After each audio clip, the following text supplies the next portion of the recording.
नमस्कार, ये आकाशवाणी शिमला है। अब आप राजकुमारी चंदेल से प्रादेशिक समाचार सुनिए। आज के मुख्य समाचार। राष्ट्रपति द्रौपदी मुर्मू ने राष्ट्रीय खेल और साहसिक पुरस्कार 2023 किए प्रदान। सिरमौर के गिरिपार क्षेत्र की कबड्डी टीम की कप्तान रितु नेगी अर्जुन अवार्ड से सम्मानित। मुख्यमंत्री सुखविंदर सिंह सुक्खू ने नादौन विधानसभा क्षेत्र में लगभग 11 करोड़ रुपए की विकासात्मक परियोजनाओं के किए लोकार्पण व शिलान्यास।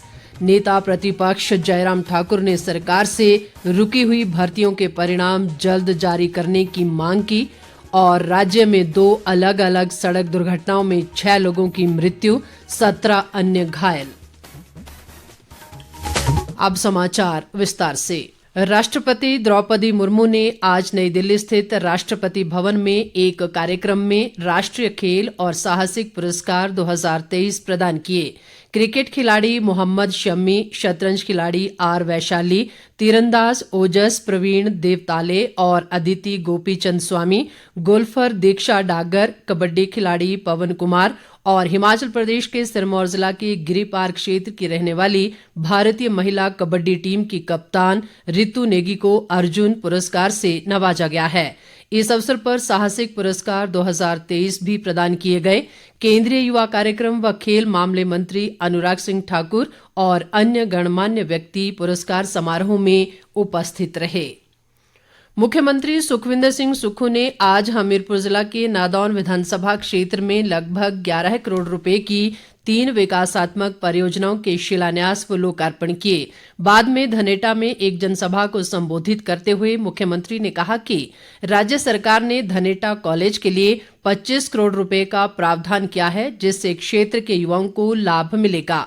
उन्होंने कहा कि वर्तमान राज्य सरकार को पिछली भाजपा सरकार से कर्ज विरासत में मिला है, लेकिन अब धीरे धीरे प्रदेश की अर्थव्यवस्था पटरी पर आ रही है और 1 वर्ष में ही 20% का सुधार आया है। सुखविंदर सिंह सुक्खू ने कहा कि राज्य सरकार हर वर्ग के कल्याण के लिए प्रयास कर रही है।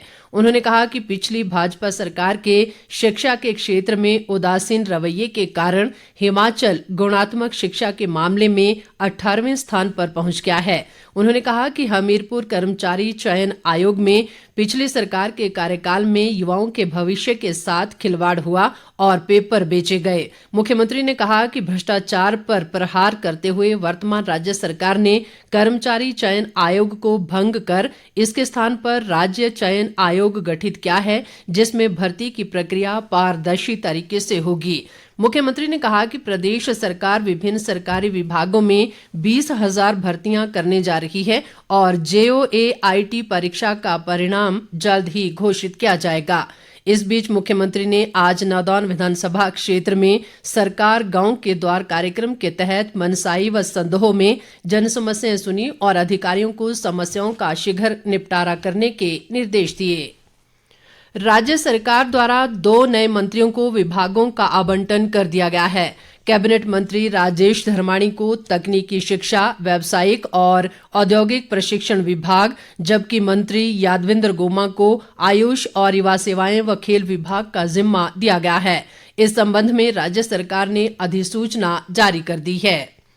सूचना और प्रसारण मंत्री अनुराग सिंह ठाकुर ने आज विश्व भर में रह रहे सभी भारतवंशियों को प्रवासी भारतीय दिवस की शुभकामनाएं दी हैं। सोशल मीडिया पोस्ट में अनुराग ठाकुर ने कहा कि भारतीय मूल के लोगों ने देश के आर्थिक विकास और समृद्धि में महत्वपूर्ण भूमिका निभाई है। उन्होंने कहा कि विदेश में रहने वाले भारतीय देश के राजदूत हैं। वे देश के बाहर समृद्ध संस्कृति और एकजुटता के संदेश का प्रसार कर रहे हैं। स्वास्थ्य मंत्री कर्नल धनीराम शांडिल ने कहा है कि प्रदेश सरकार सभी वर्गों के संतुलित विकास के लिए वचनबद्ध है। आज सोलन जिले की सेर बनेड़ा व मशीवर पंचायत में सरकार आपके द्वार कार्यक्रम के तहत जन समस्याओं को सुनने के बाद उन्होंने ये बात कही। उन्होंने कहा कि प्रदेश के प्रत्येक व्यक्ति तक कल्याणकारी योजनाओं का लाभ पहुंचाना सरकार का लक्ष्य है और इस लक्ष्य की प्राप्ति में सरकार आपके द्वार कार्यक्रम मील का पत्थर साबित होगा। इस मौके पर उन्होंने जन समस्याएं भी सुनी और संबंधित अधिकारियों को इनके शीघ्र निपटारे के निर्देश दिए। राज्यपाल शिव प्रताप शुक्ल और मुख्यमंत्री सुखविंदर सिंह सुक्खू ने अरुणाचल प्रदेश में भारत तिब्बत सीमा पुलिस बल में तैनात दीपेश परमार के निधन पर शोक व्यक्त किया है। उनकी एक दुर्घटना में मृत्यु हो गई। वे हमीरपुर जिला की नदौन तहसील के जजोली गांव के रहने वाले थे। मुख्यमंत्री ने ईश्वर से दिवंगत आत्मा की शांति और शोक संतप्त परिजनों को इस अपूर्णीय क्षति को सहन करने की शक्ति प्रदान करने की प्रार्थना की है।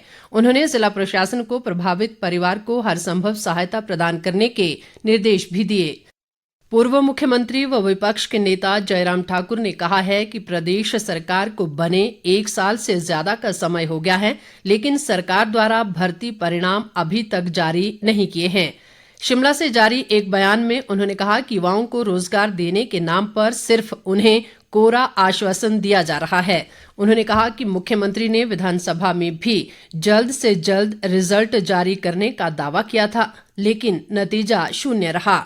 जयराम ठाकुर ने प्रदेश सरकार पर अपने चुनावी वायदे को भी पूरा न करने का आरोप लगाते हुए कहा कि कांग्रेस ने पहली कैबिनेट में 1 लाख नौकरियां देने का वायदा किया था, लेकिन नौकरियां देने के बजाय हिमाचल के युवाओं को नौकरी देने वाले संस्थान कर्मचारी चयन आयोग को ही बंद कर दिया।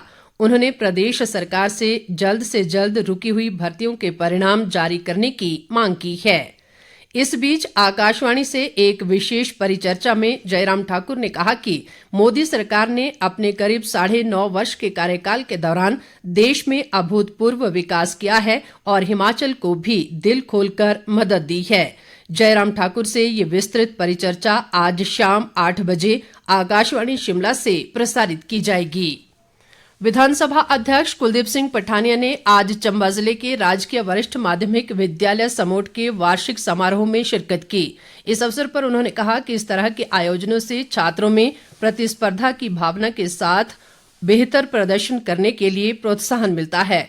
पठानिया ने कहा कि चंबा जिले के भटियात विधानसभा क्षेत्र के तहत सिहुंता में विभिन्न सड़क परियोजनाओं के निर्माण पर 147 करोड़ रुपए की राशि खर्च की जा रही है।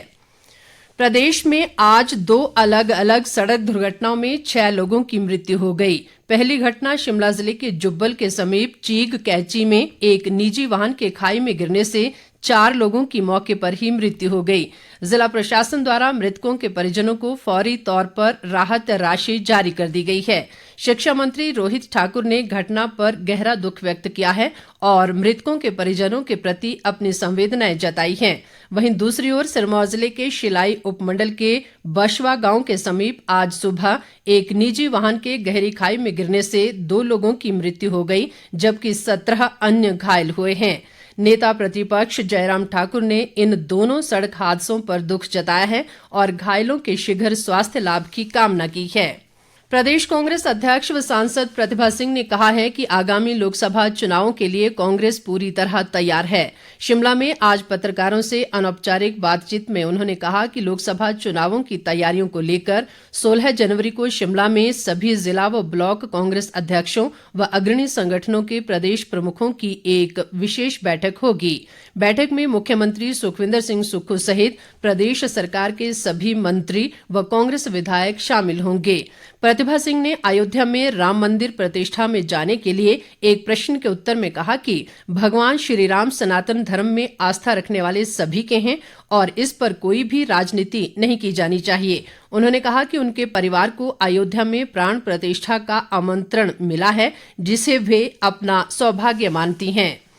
प्रदेश में मौसम ने करवट ली है। आज प्रदेश के अधिकांश भागों में बादल छाए रहे और तेज हवाएं चलती रहीं। शिमला जिले के कुफरी में आज शाम हल्की बर्फबारी हुई है, जबकि मैदानी क्षेत्रों में लोगों को कोहरे का सामना करना पड़ रहा है। मौसम में आए इस बदलाव से प्रदेश में कड़ाके की ठंड पड़ रही है। मौसम विभाग ने कल भी प्रदेश के ऊंचाई व मध्यवर्ती क्षेत्रों में वर्षा व बर्फबारी का अलर्ट जारी किया है। अंत में मुख्य समाचार एक बार फिर। राष्ट्रपति द्रौपदी मुर्मू ने राष्ट्रीय खेल और साहसिक पुरस्कार 2023 किए प्रदान। सिरमौर के गिरिपार क्षेत्र की कबड्डी टीम की कप्तान रितु नेगी अर्जुन अवार्ड से सम्मानित। मुख्यमंत्री सुखविंदर सिंह सुक्खू ने नादौन विधानसभा क्षेत्र में लगभग 11 करोड़ रुपए की विकासात्मक परियोजनाओं के किए लोकार्पण व शिलान्यास। नेता प्रतिपक्ष जयराम ठाकुर ने सरकार से रुकी हुई भर्तियों के परिणाम जल्द जारी करने की मांग की। और राज्य में 2 अलग अलग सड़क दुर्घटनाओं में 6 लोगों की मृत्यु, 17 अन्य घायल। इसके साथ ही ये समाचार बुलेटिन समाप्त हुआ। नमस्कार।